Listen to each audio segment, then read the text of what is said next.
All right. So my name is Langston Collin Wilkins. I'm a folklorist and ethnomusicologist based in Seattle, Washington. I'm actually currently working as the state folklorist for Washington State, but I'm originally from Houston, Texas. Shout out to Clark and Third Ward and the whole South Side, everywhere I lived and, I hung out, North Side too, you know what I'm saying? But I'm really happy to be here to talk about SLAB, which is a subject that I've been researching for several years now. Back in 2013, I was part of the team that organized the Houston SLAB Parade and Family Festival out there in McGregor Park. Since then, I've been, working on SLAB research and writing and programming and such.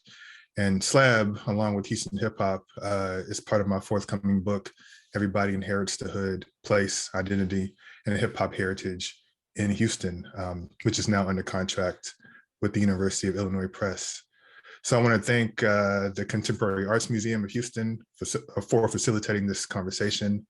But I'm truly honored to be here and talking with a Northside Studiowood hip hop legend, Big Love, and I'm going to let him introduce himself. Definitely glad to be here and speak with you. Longtime hip hop artist in the Houston community.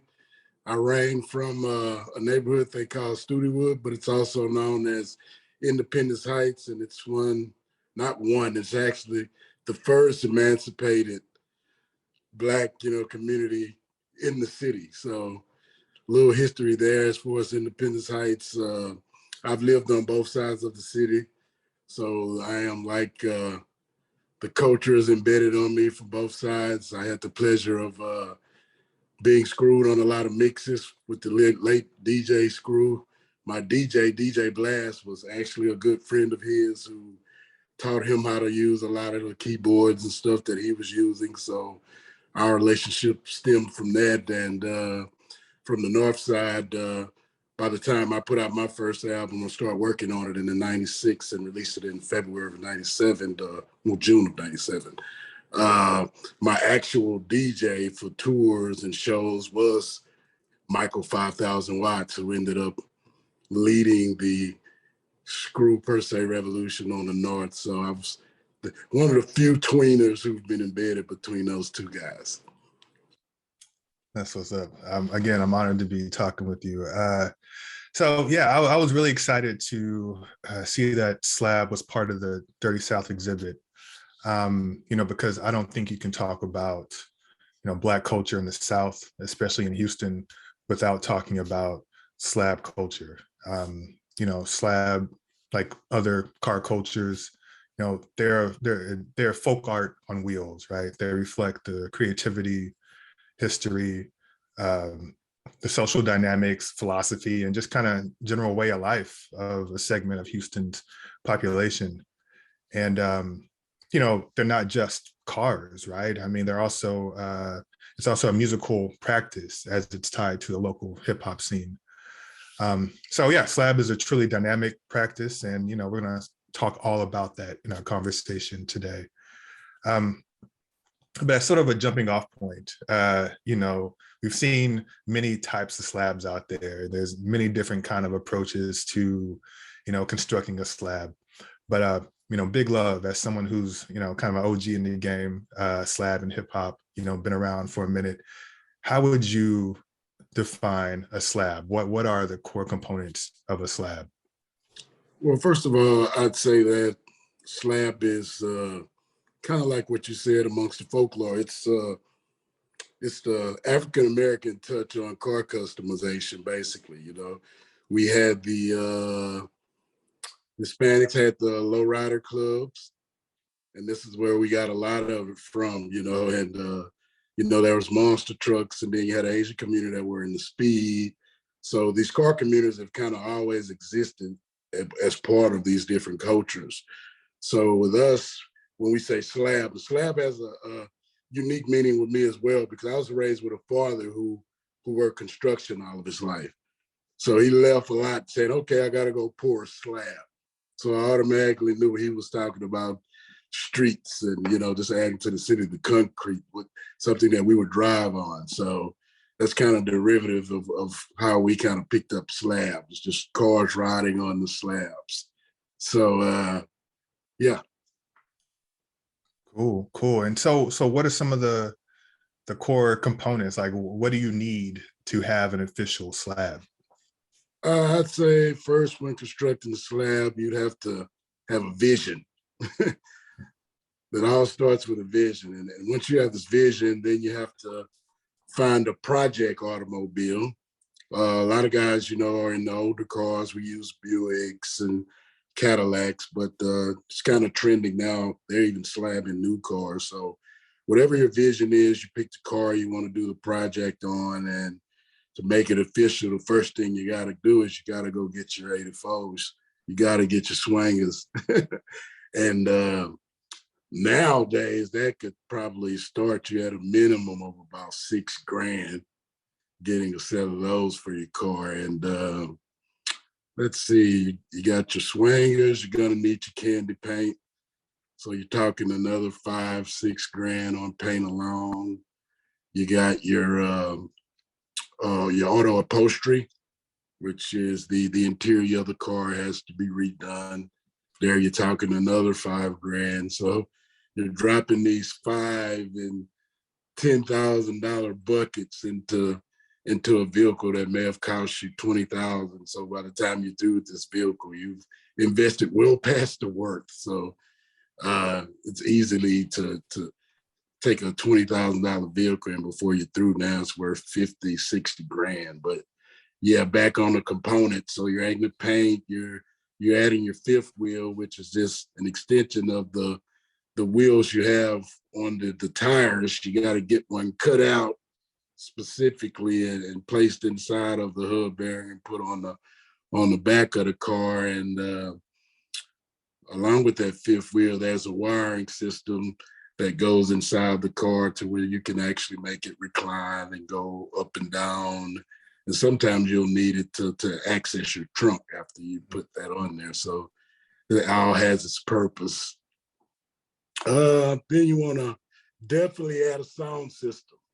And when you go sound systems, you're coming with another 10 grand, you're thinking, because sound systems are not cheap. You got amplifiers you'll need, 2 or 3 of, and the amplifiers could easily cost you $1,000 to $2,000 per amplifier. And you got the whatever speakers of your choice. You got highs and lows to your music.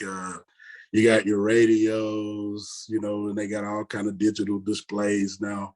It's not like back in the days, you just had the little pull-out radios you could get for $100. Now everything's fancy and digital and Wi-Fi and Bluetooth accessible. So yeah, you can easily run up like another 10 grand doing that. So it gets pretty costly. And there are trunk displays as well. A lot of guys put their neighborhoods in the trunk, or slogans that, that mean something to them, or sometimes, it may be in memory of family members you lost, or friends. So, they use it for different ways to express themselves. So that it's just more personalizing the card to who that person is. So that's why it really symbolizes more than just a car. You're really putting your all into it, and things that personally mean a lot to you. So we're talking, a project car of 20 grand, adding over 35 grand in concepts and modifications. And once you put all those things together, you'll have yourself a slab. And it's going to basically, you're talking about, this is not something that you could do overnight. For me, like putting the slab together would probably take almost a year. Because all of these things are going to send you in and out of different shops. You may be in the paint shop for 3 or 4 months. You may be in the interior shop for 2 months. So, you want to give yourself time. And it's such a huge thing here in Houston now.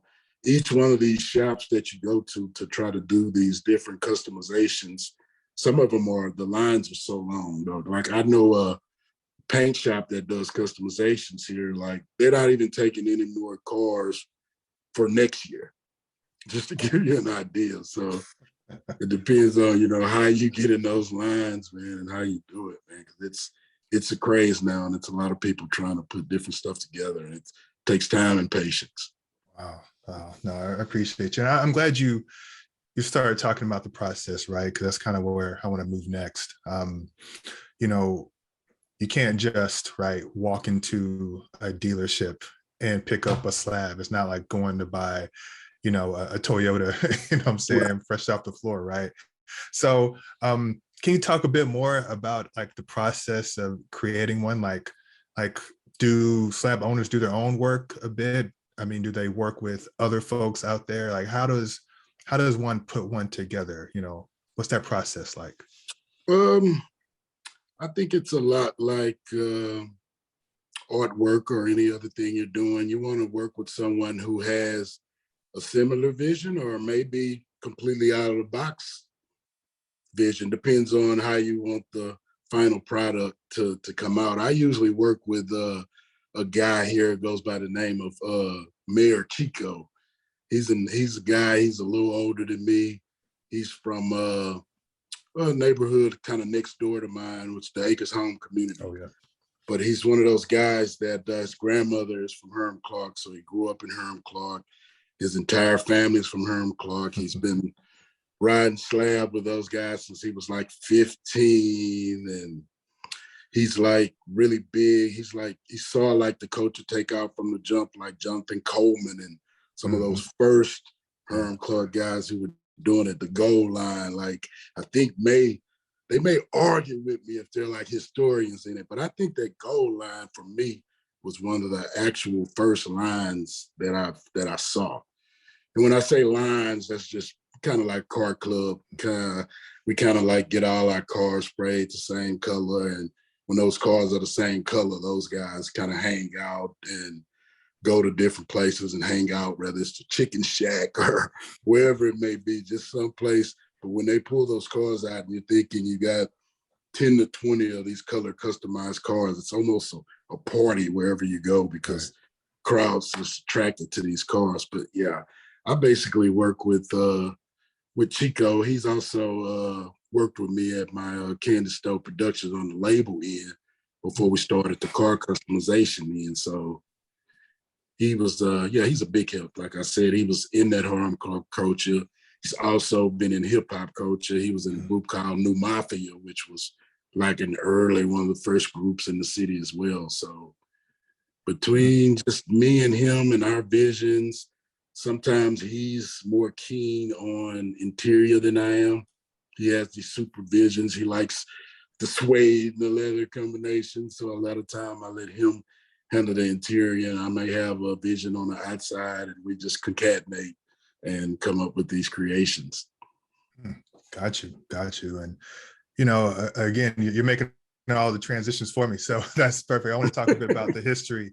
Because growing up, I would see custom cars everywhere. Just back in the 90s. My uncle from the north side, he grew up in Scenic Woods, so go and hang out with him. He had a custom Cadillac and system and everything.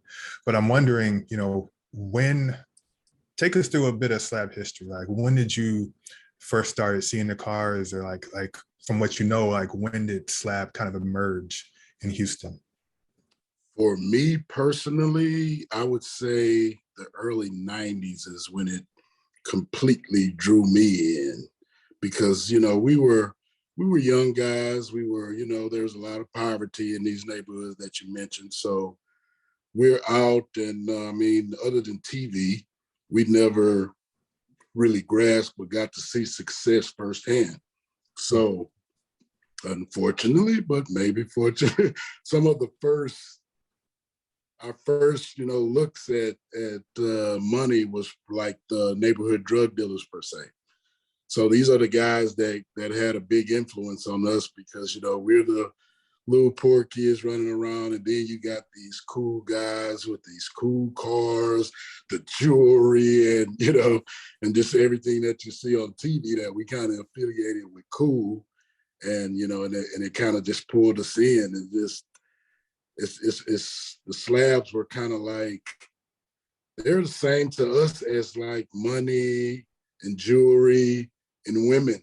Like they're all in that same bucket as a part of the culture that we affiliated with success, but the kind of success that was attained without academics or without athletics. So it was that scapegoat avenue. And it was one of those tools in the hip hop culture that they all aligned, and it's just cool to inner city kids.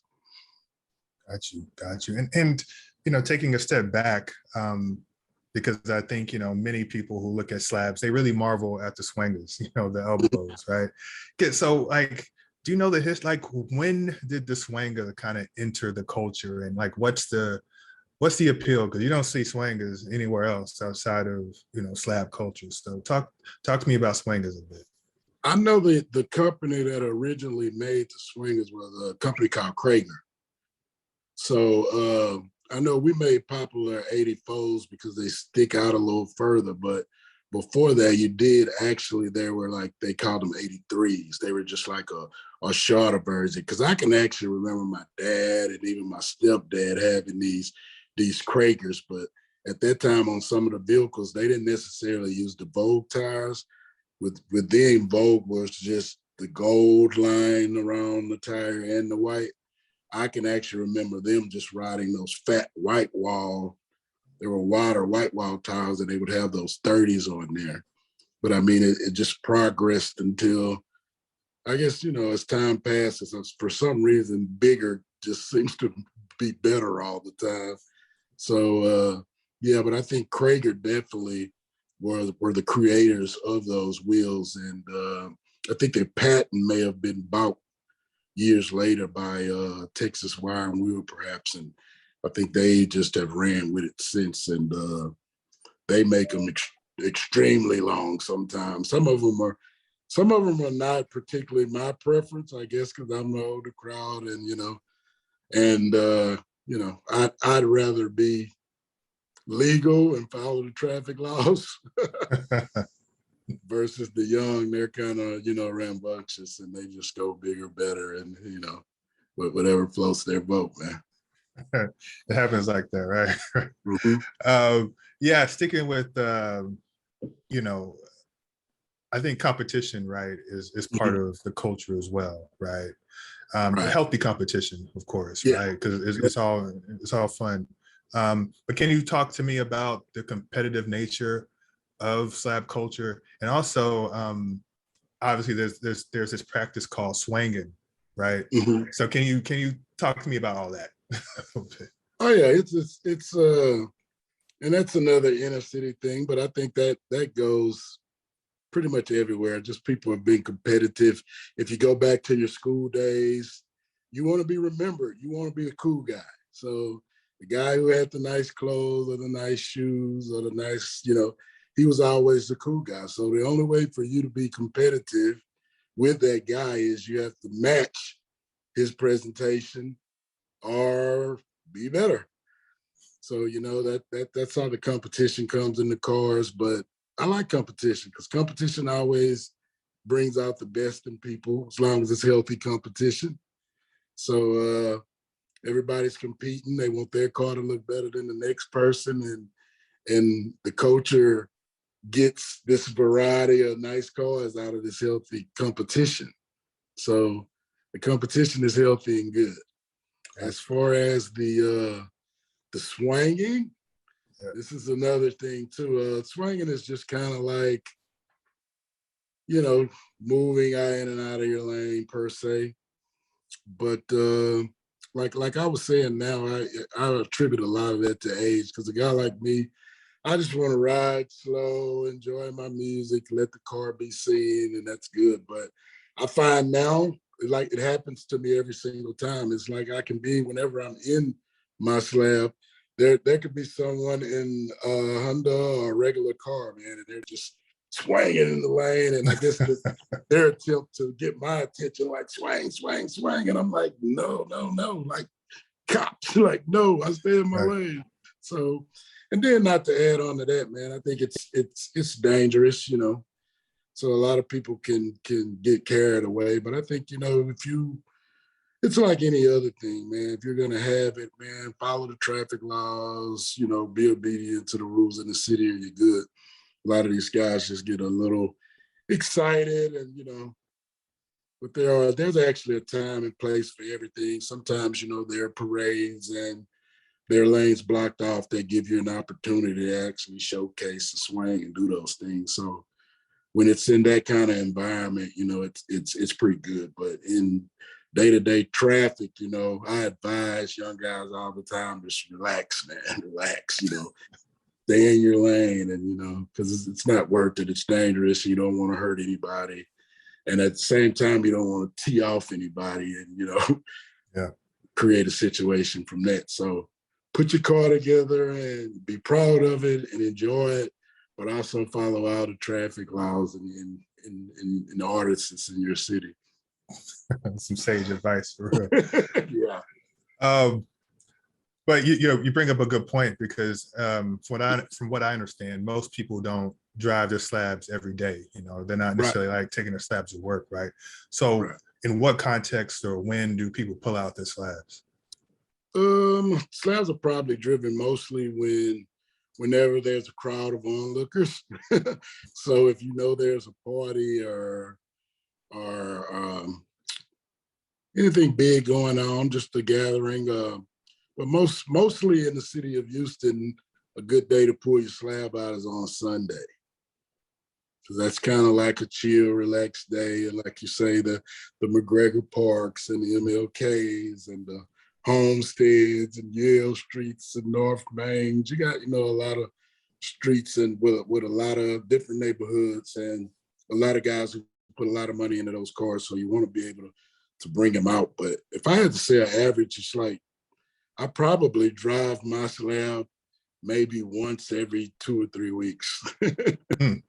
So, you know, so it doesn't get as much because I find myself having to babysit it a lot. And that's the thing too.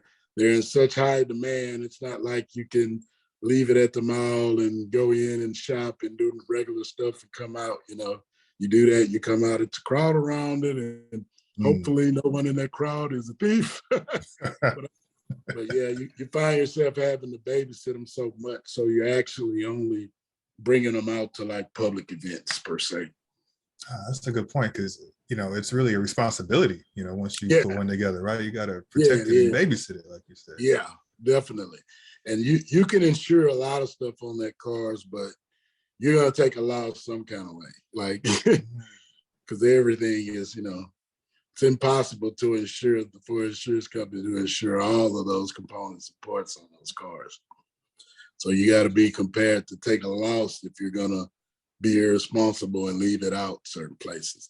So I definitely would advise if you're going to put together a slab, it's almost pertinent that you have a garage. If you don't have a garage, then that's not something to do because it's, you know, I know friends with motorcycles, foreign cars, same thing. When you invest and put money in stuff like that, you know, you want to make sure it's garage kept. Got you. So you can't just leave it on the street in front of your house. And no, you don't. Not unless you're going to be like standing in the door the whole while or outside the entire while, you know. Or got you. As you mentioned earlier, you know, slab kind of, you know, grew up or took root in the streets, right? Mm-hmm. But eventually kind of moved, you know, it grew out of that. And part of that growth can be attributed to the local hip hop music, right? The screw music, right? So can you talk a bit about the connection between slab and Houston hip hop? Like, what's that relationship like and what does it mean? I'd say that like the slabs were like, they were only attainable at one time by the upper echelon guys in the hood. And a lot of these were people who were involved with hip hop and were, you know, these were the popular guys. So it's like, it's kind of different now because it's became such a big business that a lot of the components and a lot of the parts that come into making these cars, you actually got places that finance these things now. So that kind of switched the culture and all too, because now you got financing, which brings in another demographic. So not only are the upper echelon hood guys in, now the guy who works, you know, the regular job making minimum wage, if he saves his money correctly and has good credit, he's able to get financing and put him a car together as well. So there's been transitions within the SLAB community, but I think they all, in part, they've all helped it grow. And they've been symbolic, per se, I'd say, in the community, because they're so reflective of where you come from. They build community by setting the mood for unity and just being a sense of feel good. So if I had to like give it one word, it's like it's a trophy. Got you. I want to come back to that, but I'm wondering, is there something about the slow music, right, that has facilitated just the continued growth and development of SLAB culture? Is there some kind of, I don't know, like tangible like connection between the slow down music and how slabs are, you know, driven through the streets? I think there probably initially was, and that was because there was a time in the city where the guys who were creating the slow music were actually the ones majority with the vehicles. But like I said, things have it's grown so much now to where, you know, it's not only tied to slow music, you know, you got different nationalities, different cultures. It's like, it's just tied to a way of living. It's like, you know, but as Blacks in the community, we influence a lot, you know. We are probably the main influencers in a lot, and hip hop per se is one of those tools used to do all these influences. This is a mechanism where they see the way we dress. This is a mechanism where they're able to see the jury. This is a mechanism where they see the slabs. So that's why I say SLAB probably will forever be tied to not only slow and screwed music, but hip hop in total. Got you. And you've stressed the importance of community several times, you know, as you talked, and I think that's an important to, you know, really touch on in particular. Like, how does SLAB, you know, reflect or you know, facilitate or cultivate community amongst folk? I mean, you talked about the trunk displays in the SLAB lines, but can you talk a bit more about SLAB and community? Well, we got guys in certain neighborhoods, and they may all these are guys who probably don't even necessarily talk on a day-to-day basis. Like in my neighborhood, it's such a huge community. You got different parts, and you got these guys over here and these guys over here. But I mean, the cars, the slabs bring these guys together, and we can come together and we can all unify. 10 of us can say, hey, let's get candy red. And now, because of the color of a car, we've created this sister community, and we've combined, and a lot of them are like this. Actually, it's almost like the biker community as well. Like, I see them do so much good for the community as well. You're talking fundraising opportunities. You're talking Christmas giveaways, and you know, all on these cars. Just you can use these cars as a tool to bring people together to unite on causes that can really, you know, help out the communities that these guys are from, and that's one of the parts I love about it. That's real cool. Yeah, and you've also talked about in many of your comments how the traditions changed over the years, right? I mean, it started back in the late 80s or 90s as a kind of a small, you know, group practice, you know what I'm saying, in the north side and south side, and now it's kind of exploded. And I imagine, right, the way people are putting together cars and constructing their slabs has kind of grown and changed and such over the years too. Can you talk a bit about that? Like, what are people doing now that they weren't doing back then?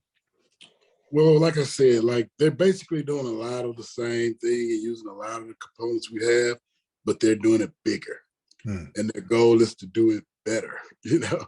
So say if at one point we were only putting 6 or 7 coats of candy, they want 15, you know, just for the simple fact that, you know, if you paid 5,000, they know if they paid 10 grand, you know, they know their candy is going to be wetter than yours, you know, and that goes back to the competition as well. So it gets more competitive.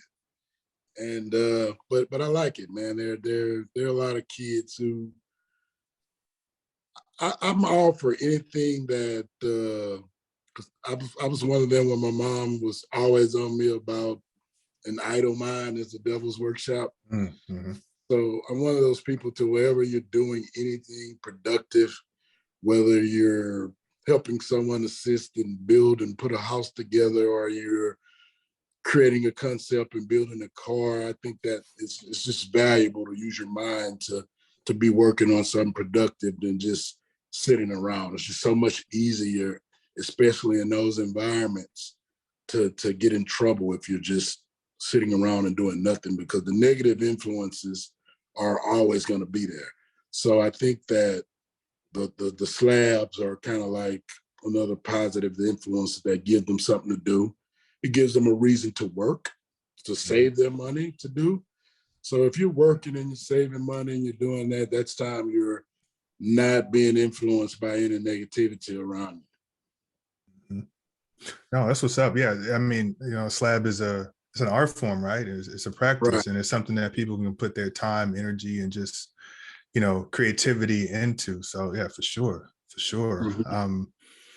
You know, maybe connected with that point, you know, a lot of people, and I see this from time to time, I see it all the time, people wondering why, right? Mm-hmm. Like, why would someone, you know, invest all this money and time? You mentioned like a year and Mm-hmm. energy into putting together a slab, you know. Tell me, like what's the meaning like behind riding slab? Like, what's the purpose in your opinion? The purpose is to take your ideas, put them all together, and create something that's yours forever, unless you decide to sell it or get rid of it. This is not something that you bought and it was just the way it is. Like you say, this is time you put into it. It's time, sweat, it's tears. It's your creation. This is your baby. This is your child. So when it gets that personal, you know, you take a sense of pride in it. And sometimes pride can, you know, can be a good thing. For sure, for sure. You know, when we talked a few months ago, you told me a Mm-hmm. story about the bingo game, right, that Mm-hmm. you would play when you were Right. young, and how that relates to slab. Can you tell that story for the folks too? I thought it was just really on point, right? Definitely. Like everybody in my neighborhood growing up, we played a game called bingo. And it was as simple as we had nothing. We were just little broke kids hanging outside. So whenever a car rolled by and it was something fancy or something nice, whoever saw it first, if you hollered bingo, it was yours. You know, it wasn't really yours, but in our head, and as far as our circle, if you said bingo first, then that automobile was yours. So it's just that, man. It's that manifestation as a young guy being able to say bingo and like, okay, yeah, that's my car, and not really being your car. And then you become an adult and you're able to get that car or make that car or create something, you know, of value like that same thing. Bingo was just a wish, man. Yeah. Bingo is just, I wish I had that. So we would bingo every day, bingo, bingo. And whoever had the coolest car, sometimes at the end of the day, we were like, oh, bingo. I guess it'd be totally different playing bingo now, because we didn't have phone cameras on our cell phones and stuff. You know, we could have went back and really knew who won, you know. But whoever was just the loudest and most certain on their bingo usually won at the end of the day. but just to look back and reflect on the self-manifestation that you do when you're young, and how when you get older, you can actually make those things kind of reality, man. It's beautiful, man. And slabs are just one of those things. No doubt, no doubt. And just cut to close, you know, again, I think it's amazing that SLAB is included, you know, as part of this exhibit, you know, and a part of, you know, an exhibit that details the creativity and creative practices of folks in the South, Black people in the South. So, like, what does that mean to you for a SLAB to be included in a museum exhibit like this? Because I feel like it should mean something. To me, that is huge. That is like, I would compare it to, that's like the hood discovery of dinosaur bones, man. It's like we came, we created, and it's for the culture, and it'll forever be here. It's something that they can continue to grow on. They can keep making them bigger. They can keep making them better. They can make sound systems that knock out windows. They can keep getting wetter with the paint. It's like, wherever your ideas take you, you know, do it. Hey, that's what's up. That's what's up. And big love. Thank you. Thank you again. I always enjoy talking to you about SLAB. I'm about to hit you up about some more stuff though. Gotcha. But yeah, I will. We'll leave it there. I'm Langston Wilkins. This is Big Love, and we're out. Out.